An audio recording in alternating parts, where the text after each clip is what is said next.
Like Roses, a podcast where a couple of Midwest women cultivate a community at the D&D table. I'm Soren. And I'm Catie. This week in the Rosegarden, we're talking about just like D&D can get a little too complex sometimes. And I don't mean like rules heavy. I mean like we can sometimes overcomplicate it for ourselves. We get in our own way. Yeah. So we're talking about that today and why, how that happens and maybe what you should do instead of doing that. So like imagine with us for a moment that you're a brand new D&D player. Right. Okay. You are given so many options for what to do. And there are a couple different ways that I think I notice people start out. Yeah. With their characters. I personally feel that I went a little too heavy the first time, but a lot of the times people make a very basic and plain character to get it going. Usually when you're making a character, you have a backstory that you can attach to that character. Everybody has their own opinions on how to draft one, but it can be very, very easy to keep layering that backstory early on.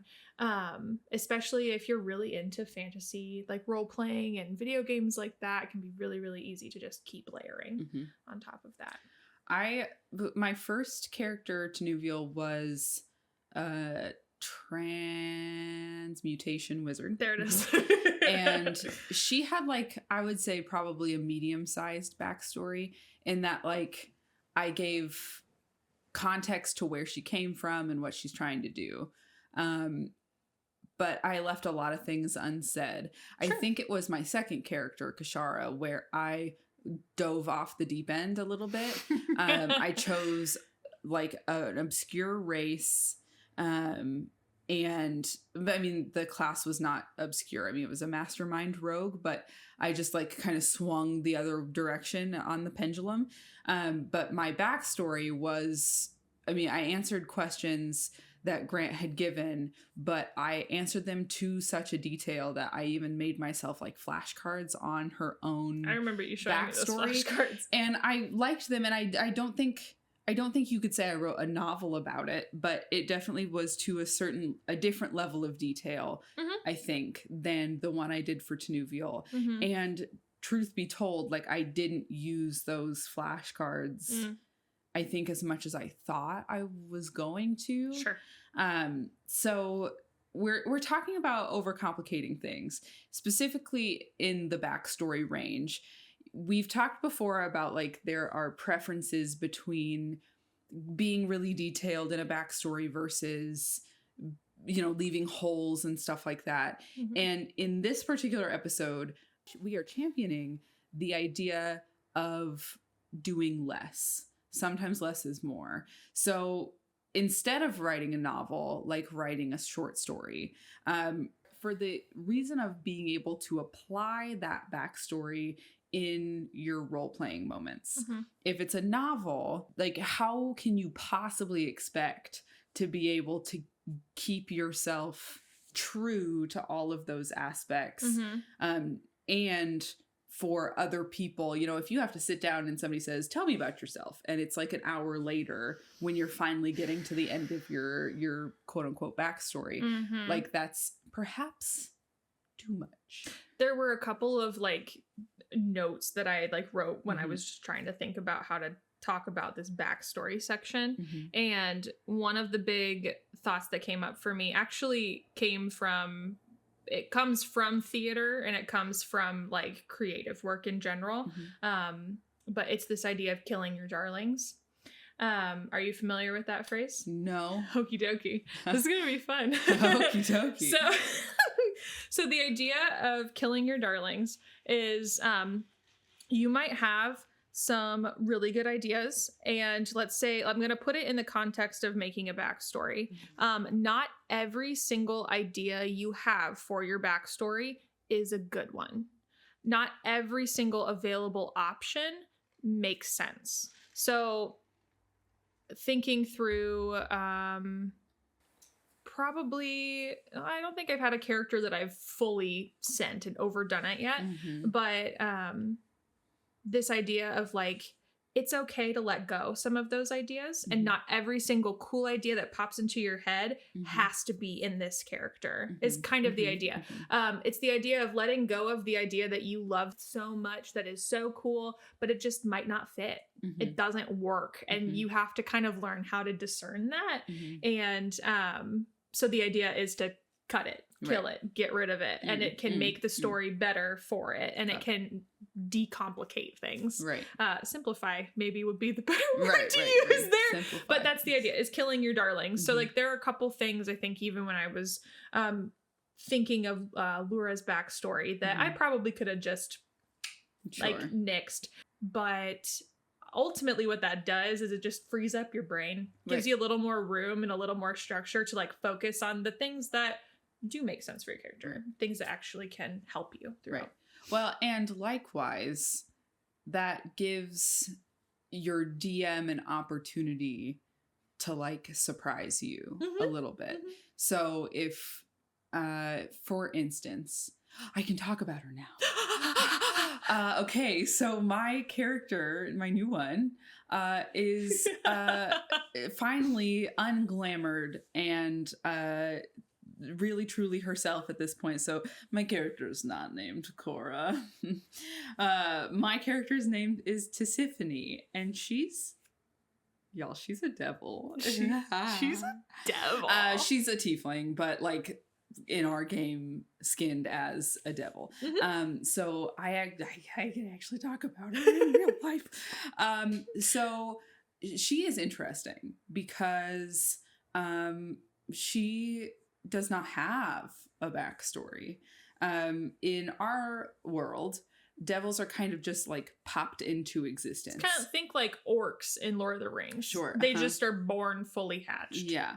So the backstory that I do have is of the last like 20 or 30 years of her just like being on the mortal plane and learning what there is to know about these people. And they're born with a certain level of consciousness, a certain level of knowledge, a certain level of understanding. But, you know, the nuances and all of that kind of stuff is kind of what her existence up until now has been. And there's a part of me that without like Prim's roadmap of a backstory, I find myself lacking a certain amount of context to like know where to position Tizzy in this moment. Yeah. But like that, we didn't write a lot into it. So Sam was able to give us story hooks that made us buy in even more, and they were a surprise. So like we were taking an interlude between the current story and like these other NPCs that we had met, and we piloted the NPCs for a couple of sessions, and those NPCs went down to hell to like see what was up, right? And they found there was like an elevator. Do you remember that? There was like a whole ass elevator in hell, and you had all the different like levels of hell, right? And we found out in that moment that Tizzy was in charge of the lust level of hell. I didn't write that in my backstory. That was not something that I came up with. That was something that Sam put into my backstory for me. And that was a really cool moment. And especially that was a cool moment because nobody else in the party like had context for that. Yeah. So I remember him saying that and like looking across at TJ and going, so it's just like, if you can allow yourself the ability to leave holes, to leave things unfinished, whether by nature of like, you know, devils are born fully hatched versus like some traumatic thing happened and I have no memory of this portion of my life. Yeah. Or like in Prim's backstory, I had this best friend Mistra, but she disappeared and I never solved that problem. I think one of the holes that like Sam like jumped into as well is like I gave Sam like my family structure. I said like how many siblings Laura had, but like I think 2 of the siblings I was like more specific, and for the other 2 I was like they exist. Right. And then he was able to make them come into the story and kind of help connect all of that. But that actually was a moment where I killed my darling, because when I was making the family, I was trying to like, I was putting a lot of pressure on myself to like build the whole family out and have like Tolkien level like detail about how the family was interwoven. And I was like, this is so overwhelming. Yeah. And so I left like a couple of the siblings a little like open for interpretation. And then Sam was able to clip that. So I like that. And I think in comparison, for like Kashara, I don't remember fully all of the details about what I had originally given Grant for Kashara, but I feel like I have a memory that is, I wasn't necessarily Tolkien level details, but like I did get very specific and said like, this was her relationship with her parents. This is how she interacted, because she was from a like noble family, a family of rulers in this city. Right. And so this is how she interacted with her duty. This is how she interacted with this. She had this best friend that she found on the streets, kind of Aladdin style, you know, like that sort of a thing. And I think I fleshed so much of that out that there was not a lot of room for like surprise, you know? So as far as backstories go, I think if you could put it into like a spectrum where, I think maybe Prim is, detailed with a few surprises. Kashara is detailed with no surprises. Tisiphone is not detailed, lots of surprises. And I think if you can land somewhere in the like Prim to Tisiphone area where there's like some detail or lots of detail, some surprises, no detail, lots of surprises, somewhere in there is a good place to live, so that you have the opportunity to be surprised. You have the opportunity to make choices organically without feeling beholden to a story. Yeah, sometimes I think that's also something that like cages us as players, is when you are beholden to a very detailed backstory that you wrote for yourself, instead of being able to kind of find the character a little bit while you're playing, because that's naturally going to happen. They're going to grow, they're going to meet new people, and their views might change.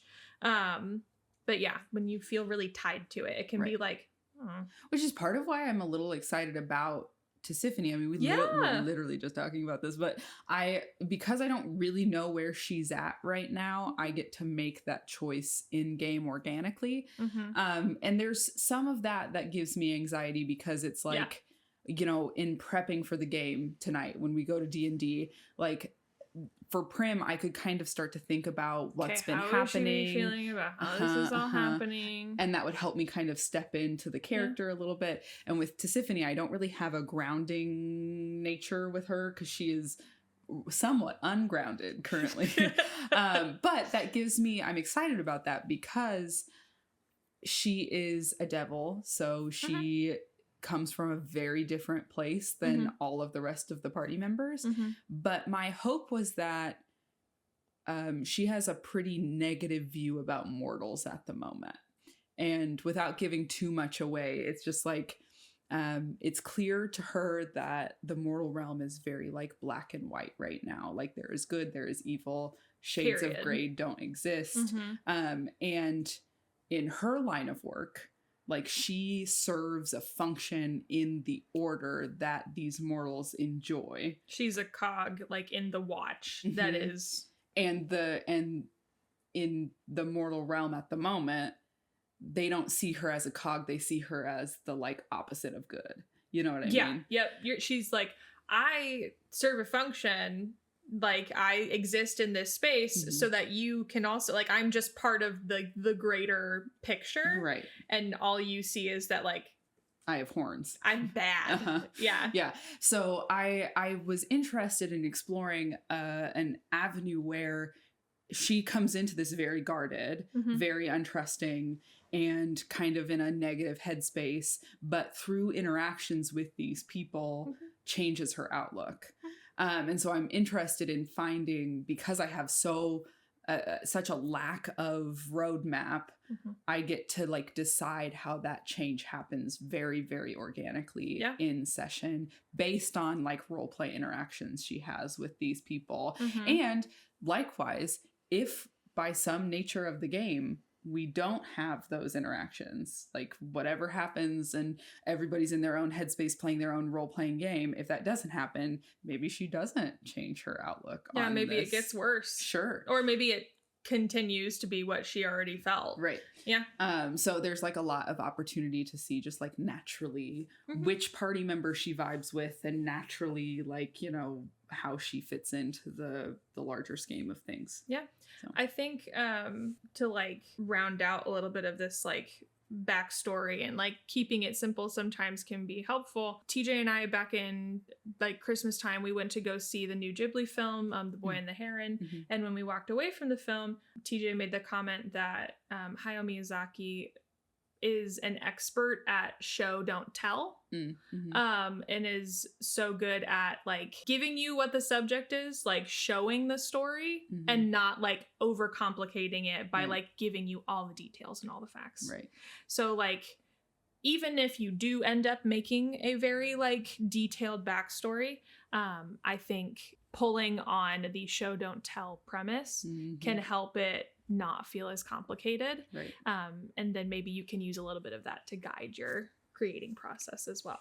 Yeah. Let's show people what my character is about. Let's not tell them, because then I think sometimes you can get into a spot where you've told everyone that your character is this way and then you don't act that way. And then it's like, but you said your character cared about this. And it's like, right. Oh. So focusing on what you can show and what you feel confident in showing, I think can also help simplify it. Right. Cool. Shall we roll with it? I want to roll with it. This is Would You Rather in real life. Ooh. Wow, we got 2 3s. Like we got a 3 6? for our last one, and now I'm getting a 3 again. Oh, like our last. I understand. Another 3. Would you rather have a golden voice or a silver tongue? What's I think golden voice means like, can you sing real good? Versus like a pretty tonality. Versus silver tongue being like witty and quick to, you know, charismatic with the words you use. You go first. Oh God. You know what? I think I'd rather have a silver tongue. And I think that's true because I know a lot of people that do. And I'm always a little bit envious of it. Sam is one. Okay. He's got like quick wit. He can come up with that one-liner like that. You know what I mean? Yeah, he's quick with it. And who else do I know that's kind of like that? I had another person in my head just now, and then it left. It's me. She just doesn't. It's not you. I know. Well, while you're thinking about it, this could definitely just be vanity, but I'll take the golden voice, and it has nothing to do with the fact that I went to school for music. No, I think regardless, I think I would rather, have a golden voice. And I think, well, see, here's the thing, TJ, you didn't specify what some of that entails. So in my mind, when I'm interpreting that, I'm saying like, my voice is comforting and golden and like all the things that like you associate with gold. So like, I'd rather be that kind of like presence than be witty always, because I have a moment every once in a while. Vicious mockery. No, it came to me, it's Spike. And that I'm saying this only so that I can get another Spike gif above my head. Because he's another one where like it's in when he's telling off Riley and stuff like that. I don't have to be here. Yeah. And also like oh, sorry, you didn't know her mom was in the hospital? She told me last night. You know, like that kind of a thing. Oh, I think my favorite is, I hope you can find like a tiny gif. And even I would say, if we don't get in trouble, please put a tiny clip of there's an encounter where everyone's like, what are we going to do? Like making the plan. And everyone's like, Spike, what are you doing here? And he's like, what am I doing here? And he leaves the scene. He's like, anyway, bye. And he leaves. And like, that is a good example of that. Similarly, this is not a Buffy podcast, but it could be. The time when he's, it's before he starts being like a constant character. A regular. In it. Yeah, thank you. Buffy and Angel are trying to find some kind of thing in the magic shop. And he's like, you two are still in love. Just saying. And they're like, shut up, Spike. And he was like, love's not brains, it's blood, or something like that. He says it cooler than me, but it's just like he has like he's very, so Catie he can wants be very eloquent. I can't. Anyway, moving on. Yep. He has some very, very good lines. Mechanically, it is possible to also overcomplicate your character. It is, dude. And I think that for me, it definitely came down to just the literal options that were in front of me when I was first playing D&D. Was like, oh, I could do this. Oh, I could do this. Oh, I could do this. And there's definitely room for a little bit of that kill your darlings idea with that mentality. Yeah. And I think where you really get into, and I don't think either of us have done this, but I've heard about it, where you can really get into trouble is multi-classing. In talking about doing this episode, we had many a conversation, you, me, and TJ, about this idea of multi-classing to cover all of your deficiencies. Weak spots, yeah. So if you're a magic user, generally you are not very tanky. So then you multi-class into paladin. Because there's still some magic wielding there. So and then you take a couple levels in bard to up your charisma. Right. And then, so you end up becoming this jack of all trade, which is a master of none. And you it's just a bard. Become a one-man show.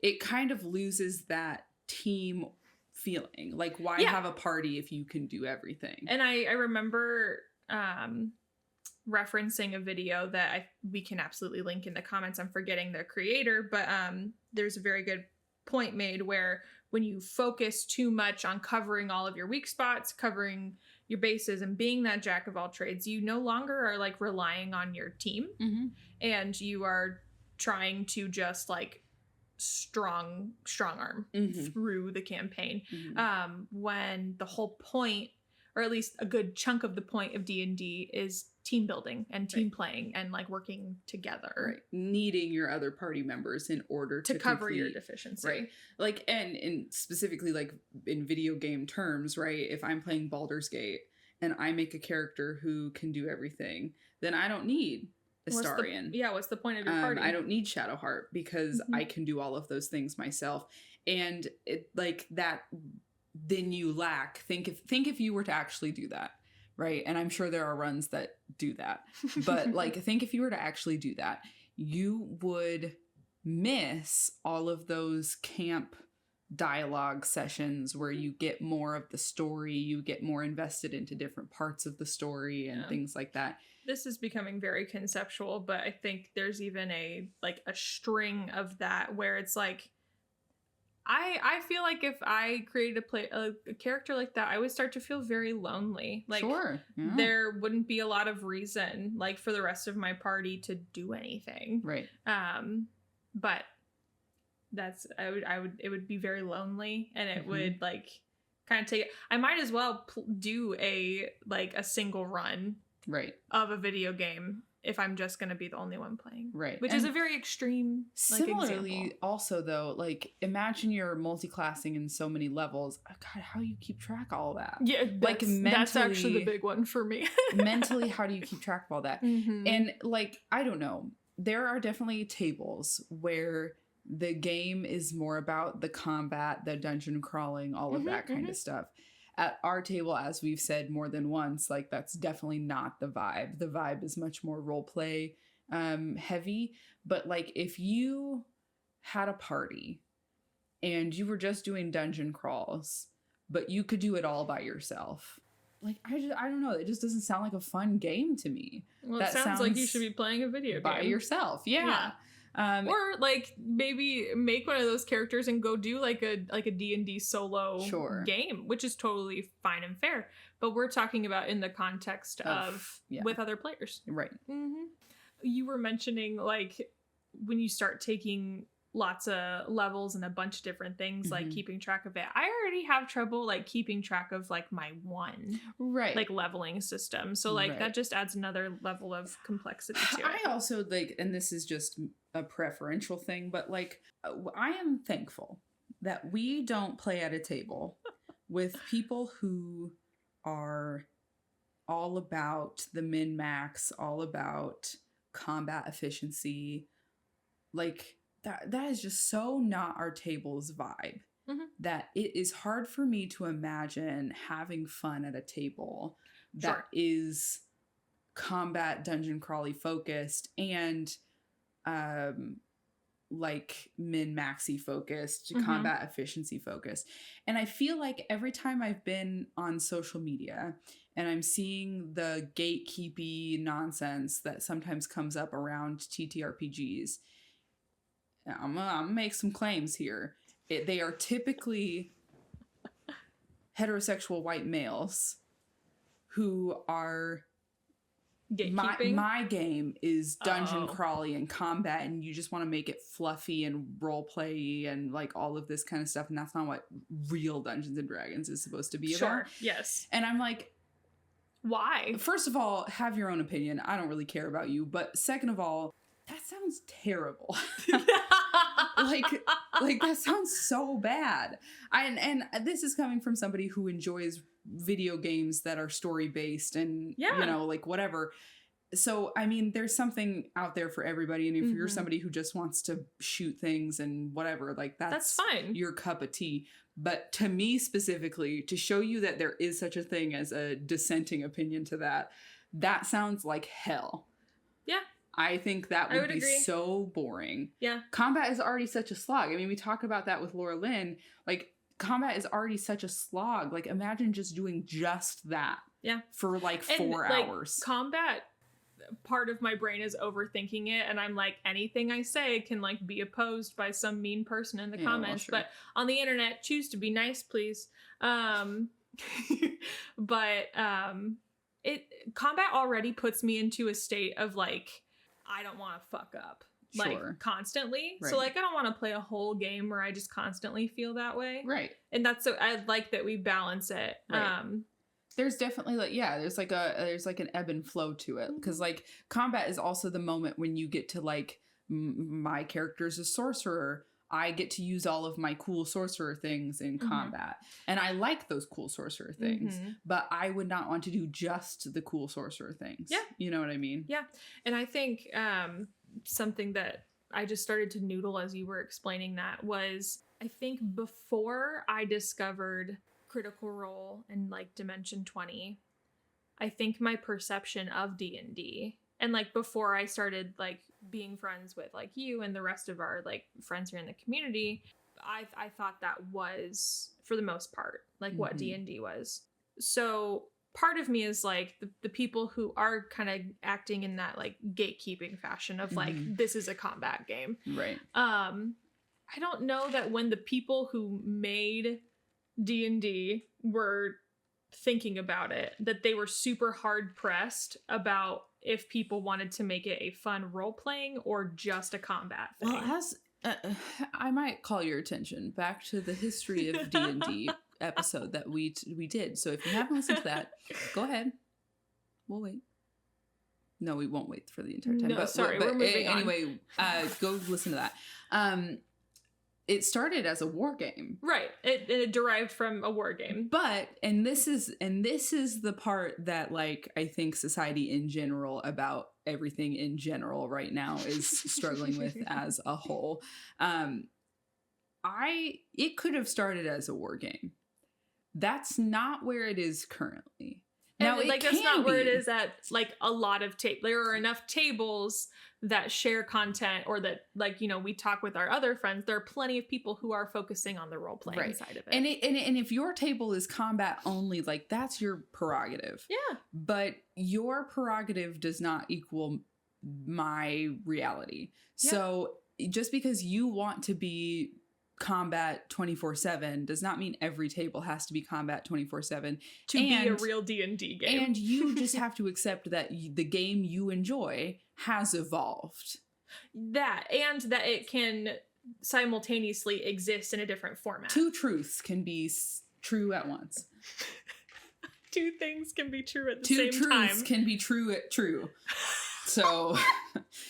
But I think that is a good life lesson in general, right? But also heavily applies to this, is like, and we talk about it all the time on this podcast in various, like, ways, that our table for the most part is dominantly roleplay focused. But we also, most of us come from a theater background. Right. So, like, D&D attracts lots of theater and creative people because of that. Yeah.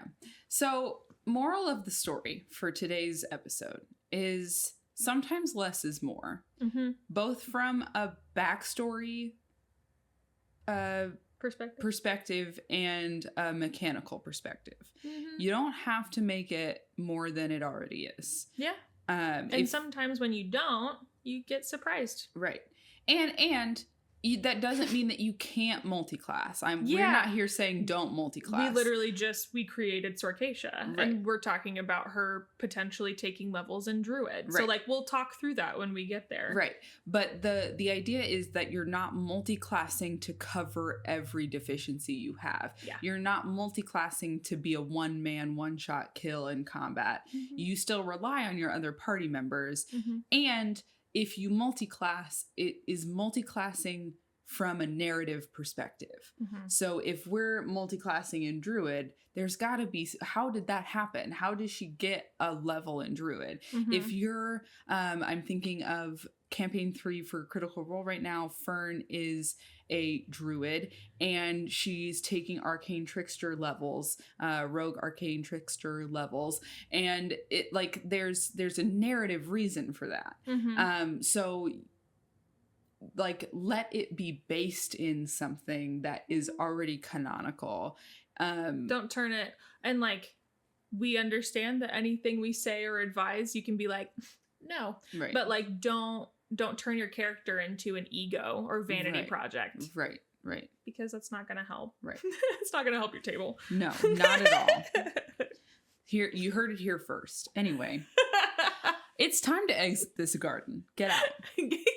Don't say that to them. Here we go. You can stay, but we're leaving. Right this way, please. Come on. It's closing time. You don't have to leave, but you can't stay here.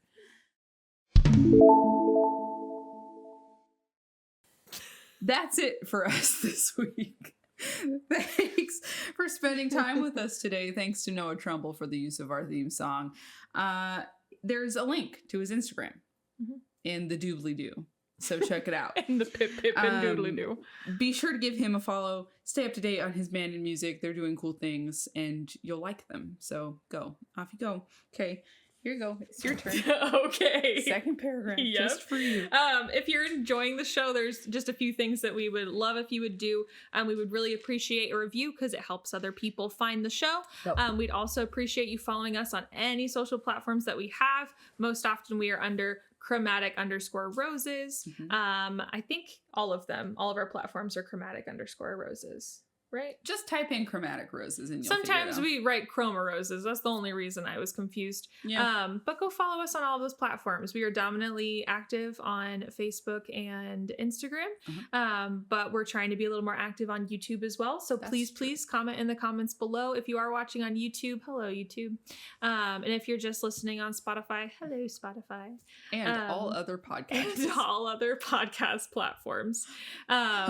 Hello to everyone. Oh my goodness. But when you come follow us there, then you can see what we're up to, hang out, and we would just love to hear from you all. Yeah, your turn. We also want to hear from you. So if you heard something today and you want to tell us about it, you should tell us about it. Do you have a topic you wish we would talk about that you're just sitting there going, gosh, I wish they would just talk about this? I know you do. So tell us about it. Or do you want to just say hi? You can also do that. We love that. You can send us an email at chromaroses@gmail.com. CHROMAROSES@gmail.com. And we will do our best to respond as quickly as humanly possible. It's all lowercase. I think I said that. We can't wait to hear from you anyway. Is it my turn now? This has been Chromatic Roses. I'm Soren. And I'm Catie. Fight evil and love others. Okay, love you. Bye. Okay, love you. Bye.